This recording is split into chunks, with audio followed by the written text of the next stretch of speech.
Tudo bem, pessoal? Como estamos? Tudo bem? Vamos lá. Estamos hoje, quinta-feira, com um grupo de estudos. Deixa eu ajeitar o microfone aqui, gente, peraí. Com um grupo de estudo. Hoje vai ser mais cedo, pelo seguinte, não vai ser às 22 horas. Eu tenho um compromisso hoje e vou precisar estar fora de casa às 22 horas. Então, para evitar que fiquemos sem grupo hoje, eu antecipei para agora. De sorte que quem tiver disponibilidade pode assistir agora e quem não tiver pode assistir de noite. Então, não há prejuízo para ninguém. O importante é nós não perdermos o nosso encontro semanal. Tudo bem? Um abraço ao pessoal de Roraima, tá? Então vamos lá, gente. Vamos trabalhar hoje com crimes contra o patrimônio, especificamente falando, o crime de furto qualificado. Furto e roubo são dois crimes que sempre caíram muito em prova, tá bem? E vão continuar a cair por quê? Porque são os campeões de audiência. Não só na prova, como na prática também. Infelizmente, os crimes patrimoniais tiveram um crescimento exponencial nos últimos anos. Então, Alexandre, abraço, Alexandre. E aí, vem nas provas, tá bem? Sempre caiu muito furto e roubo. Aliás, podia apostar que dos crimes patrimoniais, os campeões de audiência são furto e roubo. Depois vem estelionato, dano, enfim. Muito bem, amigos. Eu não vou abordar todo o crime de furto. Eu vou só tratar, nesse nosso tempo do grupo de hoje, do furto qualificado. Questões relevantes. Se você for ao Código Penal comigo, meu código está aberto aqui, temos o furto qualificado no 155, parágrafo 4º, que traz a pena de reclusão de 2 a 8 anos e multa. Então vejam vocês, notem que na qualificadora as penas mínima e máxima dobram. Na medida em que no furto simples eu tenho pena de 1 a 4. 1 a 4. No furto qualificado, a pena é de 2 a 8, então a pena é dobrada. Então vamos lá, vamos às hipóteses. Em primeiro lugar, temos aqui, primeira hipótese, inciso 1, primeira qualificadora, com destruição ou rompimento de obstáculo, a subtração da coisa. Muito bem, nesse inciso 1, o que ganha relevância? Eu tenho um obstáculo à subtração da coisa. Não é por outro motivo que o furto é mais grave, que justifica a pena maior da qualificadora, porque o agente, para subtrair, ele tem que fazer um esforço a mais, tem que tomar uma providência positiva a mais, que é romper ou destruir o obstáculo. Aí eu te pergunto, o que é obstáculo? Gabriel, dá uma definição de obstáculo? Muito simples, não tem que decorar nada. Obstáculo é todo aparato que tenha por finalidade a proteção da coisa. Simples. Obstáculo, portanto, é qualquer objeto, qualquer aparato que tenha por finalidade a proteção da coisa. Qualquer aparato que impeça alguém de chegar àquela coisa. E você começa a raciocinar. Então, Gabriel, quer dizer que um cadeado na porta do armário é obstáculo? É. A maçaneta da porta da casa é obstáculo? É. Então, por exemplo, se a pessoa arromba a maçaneta da porta da residência para entrar e furtar, ela rompeu o obstáculo, ela destruiu o obstáculo. Tá bem? Então, Gabriel, quer dizer que, por exemplo, o alarme de um carro pode ser obstáculo? Eu entendo que sim, porque é um aparato instalado que tem por finalidade a proteção da coisa, a proteção do veículo. Então, tudo isso, amigos, é obstáculo. E agora uma questão processual muito importante. É necessário o exame de corpo de delito para se provar que se rompeu ou destruiu o obstáculo. Se eu rompo ou se eu destruo um obstáculo, aquele meu rompimento, aquela minha destruição deixa vestígios? Claro que deixa. A janela quebrada, a maçaneta quebrada, a porta arrombada, o cadeado cerrado. Não é? E aí, o artigo 158 do CPP diz assim, abra lá o CPP 158. Quando a infração deixar vestígios, será indispensável o exame de corpo de delito, direto ou indireto, não podendo supri-lo a confissão do acusado. Vou ler de novo o artigo 158. Estou lendo, atenção que eu estou lendo. 158 do CPP. Quando a infração deixar vestígios, será indispensável o exame de corpo de delito, direto ou indireto, não podendo supri-lo a confissão do acusado.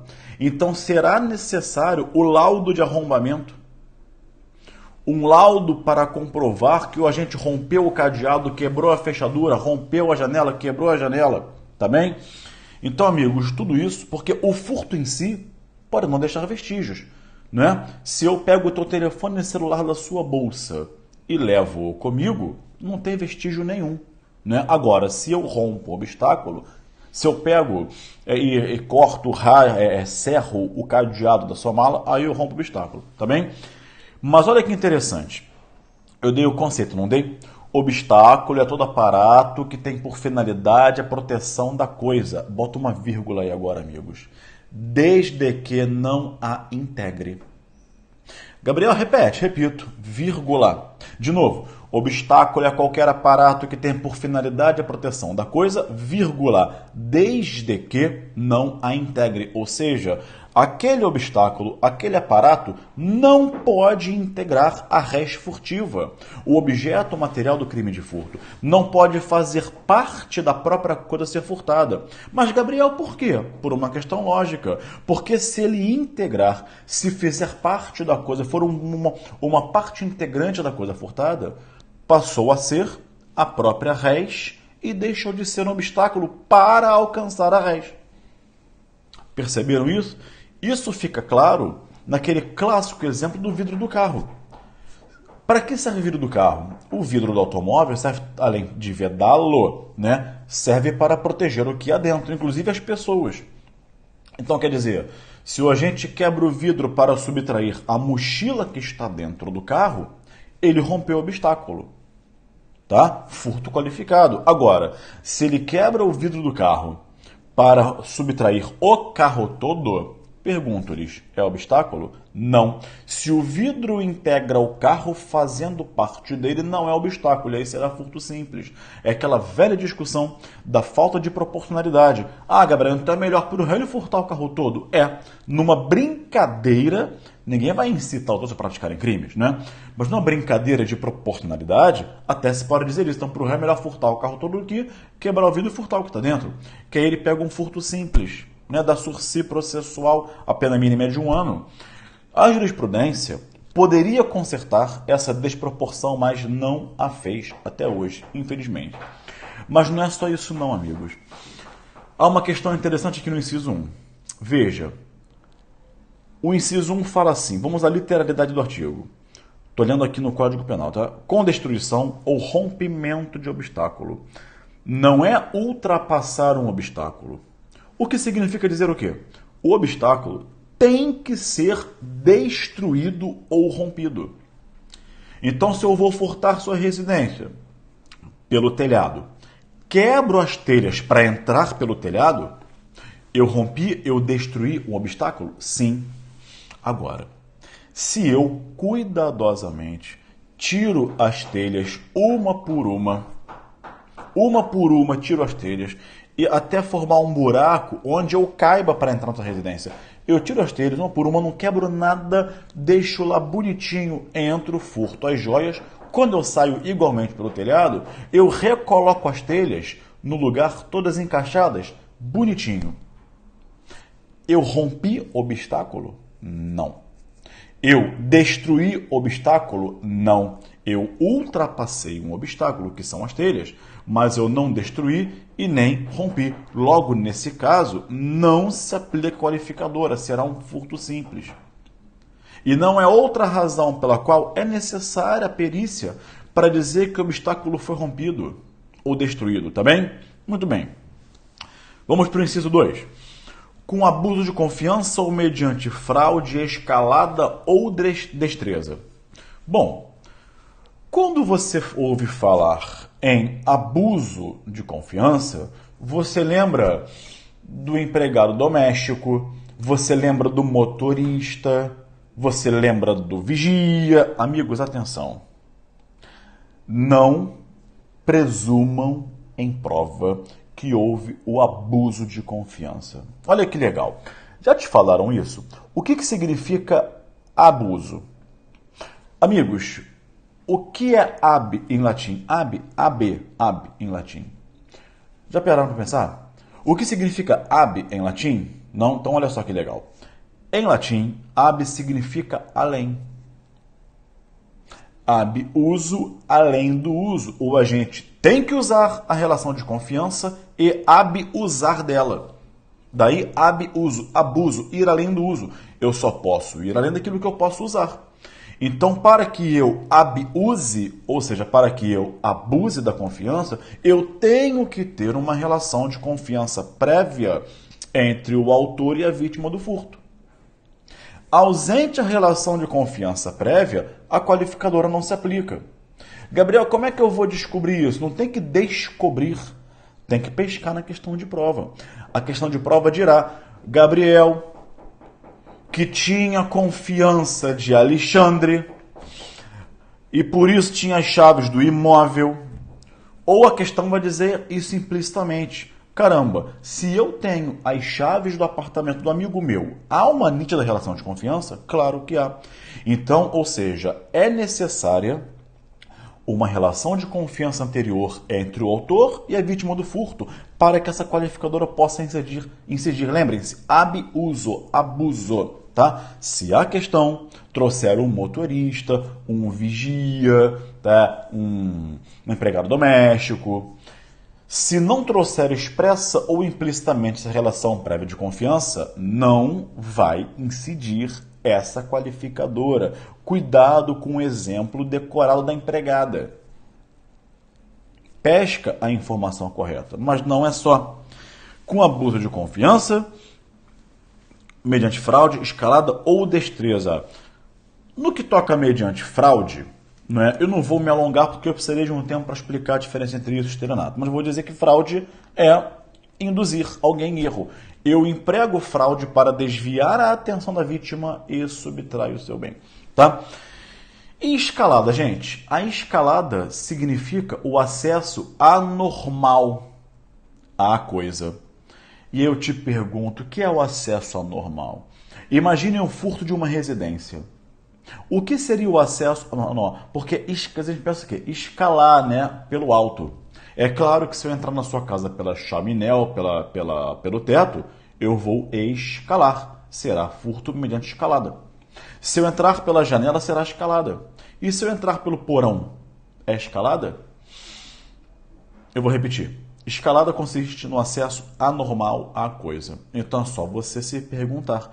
Quando eu chegar em casa mais tarde, eu vou entrar em casa por onde? Pela porta, pela janela, pela chave. Aproveitando que Natal foi anteontem, pela chaminé, igual Papai Noel. Pelo porão, eu vou pular o muro. Não, o acesso normal é a porta de entrada e de saída. Então, qualquer acesso que não for pela porta será acesso anormal, tá bem? Ok? Muito bem, então vamos lá. Pelo porão idem, tá? E depois a destreza todo mundo conhece isso, a agilidade extrema na subtração da res. Muito bem. E aí partamos agora para o inciso 3, com o emprego de chave falsa. Aqui eu tenho algumas questões importantes. Amigos, o que é a chave falsa? Túnel também é escalada? Sim. Amigos, o que é chave falsa? Chave falsa é que a gente pensa naquela chave micha, chamada chave mestra, que você enfia, abre qualquer coisa, né? Amigos, qualquer objeto pode ser chave falsa. Um grampo de cabelo, gazua. A chave micha e a chave mestra também podem, tá? Mas um clipe, né? Lembra do MacGyver, né? Pegava um chiclete e fazia uma bomba com chiclete, lembra disso? Então qualquer aparato vai ser chave falsa. Olha que interessante. Olha que interessante. Essa semana eu fui fazer um exame. Aí eu estava esperando para ser atendido. Na minha frente, uma mulher sentou na baia, né, do exame do laboratório para ser atendida. Ela pegou a chave do carro e colocou ali em cima. Passou o atendimento, Ela foi para o segundo andar, onde o exame ia ser realizado, mas esqueceu ali a chave do carro. Isso era 8 horas da manhã, estava vazio o estacionamento. Se alguém vir que ela esqueceu a chave, vai lá sorrateiramente, pega a chave, vai até o estacionamento, que era na porta, aperta o botão e opa, tem 5 carros aqui, tá vazio, é cedo. O que apitar é esse carro. Ele vai lá, sorrateiramente pega a chave sem ninguém ver, vai até o estacionamento, disfarça, olha para o outro e puf, aperta o botão. Um carro branco abre a porta, soa o pisca, né, acende. Ele opera aquele carro. Ele entra no carro e vai embora. Ou seja, ele furtou a chave verdadeira e levou o carro. Olha que pergunta boa de prova. A chave verdadeira, furtada ou perdida, é chave falsa? Para fins da qualificadora?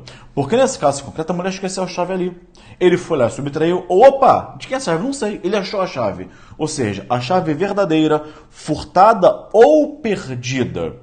Alguém que a achou ou alguém que a furtou. Vai, abre o carro e vai embora. Que é furto, é. Mas a pergunta é, incidiria a qualificadora da chave falsa? Sim ou não? Em doutrina, 2 correntes disputam esse tema. Uma primeira posição minoritária entende que é, sim, chave falsa. É. Por quê, Gabriel? Porque o que o legislador quis vedar é o acesso ilícito à coisa. Então, se o agente furta a chave ou acha a verdadeira, ele teve o acesso ao carro ilicitamente, então é chave falsa. Essa posição é uma posição minoritária, diria eu, isolada, de Edgar de Magalhães Noronha. Então, Magalhães Noronha sustentava isso. Uma segunda posição entende que não configura chave falsa. Por quê? Porque a chave não é falsa. Essa chave é a verdadeira, que está perdida ou foi furtada. Mas a chave em si, o instrumento em si, é a verdadeira, não é a chave falsa. Se ela é verdadeira, não pode ser falsa. A qualificadora é chave falsa, se é verdadeira não é falsa. Então, não incide a qualificadora, será furto simples. Entendeu? Faz mais sentido, né, gente? A segunda posição é majoritária e defendida pelo Rogério Greco, pelo César Bittencourt, entre outros, tá bem? Agora, uma questão interessante. E a cópia da chave verdadeira é chave falsa? Vejam, eu pego a chave verdadeira da sua casa, pode ser do seu apartamento, vou num chaveiro, ele faz uma igual em 2 minutos. Volto, deixo a verdadeira ali onde eu encontrei. Pego a cópia que eu fiz e levo lá, entro na sua casa. Ou seja, a cópia da chave verdadeira é considerada chave falsa? Sim, é uma chave falsa sim. Tá bem? Muito bem, amigo. Então vamos lá, vamos prosperar. Então, com o emprego de chave falsa, eu acho que essas eram as questões de prova que poderiam vir, tá bem? Agora, inciso 4. Quais são as questões do inciso 4?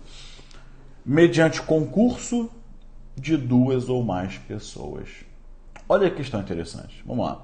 Aqui eu sempre pego muita gente boa, estudiosa de surpresa. Quer ver? Em primeiro lugar, questão simples. 2 ou mais pessoas. Amigos, primeira questão. Os penalmente inimputáveis computam-se para fins da formação do concurso de pessoas? Eu e um menor. Concurso de 2 ou mais pessoas. Resposta: sim. Sim. Ainda que um seja inimputável, é computado sim para fins da configuração da qualificadora. Tá? Outra questão. Pensa comigo, vamos pensar um pouco. Já há uma associação criminosa formada para a prática de crimes, 3 ou mais pessoas, certo? Vamos lá. Já há uma associação criminosa formada para a prática de crimes. Ok. 3 ou mais pessoas. Um dos crimes que eles praticam é o furto. Um furto com 3 pessoas ou mais. Então temos um crime de associação criminosa e um crime de furto praticado com 3 ou mais pessoas. A pergunta é, que é associação criminosa em concurso com furto? É. Mas o furto é simples ou é qualificado? Sabe por quê? Essa qualificadora de 2 ou mais pessoas, dessa pluralidade de pessoas, já foi considerada para fins de tipificação do 288 da associação criminosa. Seria bis in idem? Isso é amplamente discutível, tá? Agora, vamos para o STJ. O STJ entende que a tipificação é 288, ou seja, associação criminosa, em concurso material com furto qualificado pelo concurso de pessoas. E por quê? Diz STJ, por que não seria bis in idem? 2 fundamentos. Daniela Bastos, é a Daniela Carneiro? Não, não é a Daniela Carneiro, estou confundindo. Daniela, olha lá. Pedro, é bis in idem STJ? Não. Primeiro fundamento, os bens jurídicos são diferentes. Na associação criminosa protege-se a paz pública, no furto protege-se o patrimônio. Além de serem bens jurídicos diferentes, o fundamento agora é bom, tá? O próximo. Os crimes se consumam em momentos distintos. A associação consumou-se lá atrás, quando eles se agruparam, se associaram, ok? E o furto consumou-se depois. Ou seja, pensa, quando o furto foi praticado, já estava consumado o crime de associação criminosa. Então, não há bis in idem. Questão boa, né? STJ, tá? Outra questão aqui. Aqui todo mundo confunde, vou deixar para o final. Outra questão, Pedro. Gabriel, vamos pensar alto aqui? Vamos lá. O roubo tem violência, tem grave ameaça, tem a violência imprópria, que é redução da vítima, impossibilidade de resistência. O furto não tem. Então a questão é a seguinte. Imaginem vocês que 3 pessoas furtem a vítima. Uma mulher. 3 pessoas do meu tamanho, eu tenho 1,80 m, tenho aí 88 quilos mais ou menos. 3 pessoas do meu tamanho furtem uma mulher. Sozinha na rua. Olha que legal. Olha a questão boa para a prova. Essa pluralidade de pessoas, o fato de haver 3 pessoas, isso configura uma ameaça? Se você disser que sim, eu mudo a tipificação, passa a ser um roubo, porque eu subtraí com ameaça. Viu que legal? Então a pergunta é, no furto qualificado pelo concurso de pessoas, 2 ou mais, a presença de várias pessoas configura uma ameaça à vítima do furto? Se concluirmos que sim, será crime de roubo, subtração com ameaça. E isso já chegou no STJ. O STJ, a meu ver, entende que não. A meu ver, corretamente entende que não. Em primeiro lugar, essa pluralidade de pessoas já é elemento da qualificadora. Até porque, se fosse assim, essa qualificadora seria letra morta. Nunca seria aplicada. Porque sempre que houvesse 2 ou mais pessoas, seria roubo, nunca seria furto qualificado pelo concurso de pessoas. Ou seja, tornaria isso aqui letra morta. Perceberam? Então, o STJ, a meu ver, acertadamente disse que não. Essa pluralidade de pessoas caracterizadora da qualificadora do furto não constitui ameaça para fins de configuração do crime de roubo. Tá bem? Muito bem.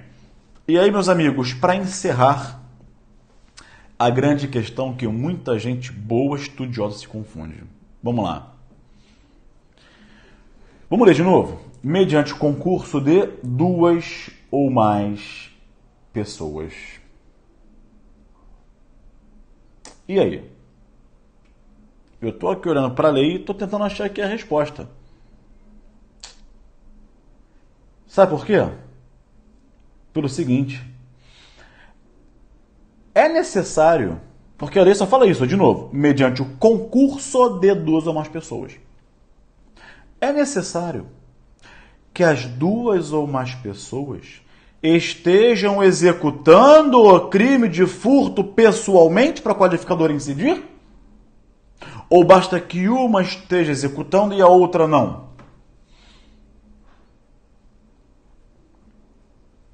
Respondam aí. É que todo mundo erra. A pergunta é, na qualificadora do concurso de pessoas, é necessário que todos estejam praticando o crime de furto, executando-o pessoalmente, para que a qualificadora incida, ou seja, 2 pessoas, ou não, basta que uma esteja executando o crime. Ou seja, você e eu vamos furtar uma residência, eu fico do lado de fora e você entra.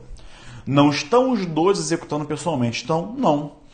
E aí, gente, a questão é controvertida. Altamente controvertida, tá? Uma primeira posição entende que basta uma pessoa praticando o furto. Eu não preciso que as 2 executem a subtração pessoalmente. Se uma, por exemplo, executar e a outra ficar de vigília, a qualificadora incide.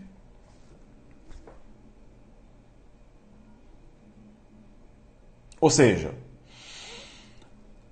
a lei fala, mediante o concurso, não necessariamente estarem executando. Essa posição, atenção ao que eu vou te falar agora. Agora presta muita atenção. Essa posição, ela é minoritária. Eu vou repetir, minoritária. Ah, mas Gabriel, eu achei que fosse majoritária. Não, você achou errado. Essa posição é minoritária. É defendida, entre outros, pelo Heleno Cláudio Fragoso e pelo Guilherme de Souza Nutti. Tá bem? Uma segunda posição amplamente dominante entende que, para a incidência da qualificadora, é necessário, sim, que as 2 ou mais pessoas estejam executando a subtração pessoalmente. É necessário, sim. Quando a lei falou mediante o concurso, entenda-se, durante a execução. Não é loucura. Não acho loucura não, Juliano. É interpretação, tá? Talvez você até hoje tenha ouvido falar ao contrário. Mas não é loucura. Concurso para o crime. Preparação, cogitação, preparação, execução e consumação, tá? Ou seja, se um só executá-lo e o outro não, é furto, claro que é furto, mas não tem qualificadora. Essa posição é a posição de Nelson Hungria, essa posição é a posição do César Bittencourt, é a posição do Rogério Greco, tá bem? E essa posição é a posição, sempre falo isso em minhas aulas, quem é meu aluno presencial ou online sabe, quem souber fala aí. Essa é a posição, quero ver quem está estudando comigo, hein? Essa posição é a posição do maior autor sobre roubo e furto no Brasil. Quem é? Olha o Vinícius, ó. Nome completo, Vinícius. É a posição do maior autor sobre roubo e furto no Brasil. Quem? Weber Martins Batista. Tá bem? É a posição dele, Vinícius. Parabéns, Vinícius. Muito bom. Parabéns, Pedro também. Ele que é a referência. A referência em furto e roubo no Brasil é Weber Martins Batista. Tá bem? Ele está na segunda posição, que é amplamente dominante. E com isso, chegamos ao fim do nosso grupo de estudo. Temos aí 30 minutos agora. 1, 2, 3 e cravados 30 minutos da nossa live de hoje. Vimos aqui os pontos relevantes. Olha como o furto dá o que falar, né, gente? Eu, nessa live aqui, sem muitos recursos, sem quadro, sem tablet, em meia hora eu falei das questões relevantes, tá? Então, uma aula de furto boa demora no mínimo 2 horas, tá? Tentativa é um tema bom, tentativa. Dá para falar de Maier, que Maier dizia que na tentativa o dolo do agente fracassava, que não existe um dolo de tentar, né? Enfim, dá para falar de Weltzel, dá para falar de Hirsch, dá para falar de Schunemann, dá para falar de von Liszt, tá? Dá muita coisa para falar de tentativa, tá bem?